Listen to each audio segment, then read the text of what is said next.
امروز رفتیم تا آهنا را از زنگ زدگی نجات بدیم. خونه یک گربه وحشی را خراب کردیم.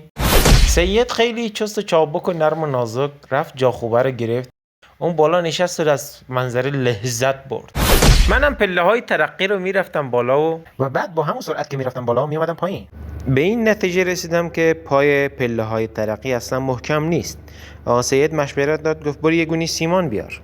تو مسیر داشتم با خودم فکر میکردم که کاش یه چیز بهتر بود، لااقل این سیمان سنگین رو نمی آوردم، ولی به هر زوری شد آوردم و گذاشتم پای پله های ترقی. داشتم با خودم فکر میکردم که این آهنای به این سنگینی رو چجوری ببرم بالا، تا اینکه کار شروع کردم و دیدم میشه پله پله گذاشت، آروم آروم رفت بالا. آنچنان سنگین هم نبود، ولی سنگین بود، در حد خودش بود. با اینکه 4-5 متر به خدا نزدیکتر شده بودیم، هوا خیلی گرم بود، در حد سوختن. شانس آوردیم که تابستون نیست، اگه تابستون بود پخته بودیم.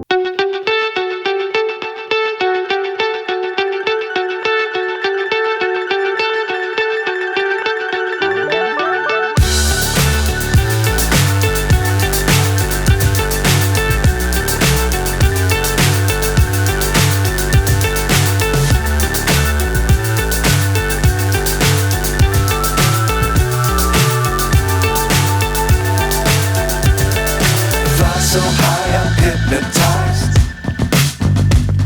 What's up is down, what's left is right.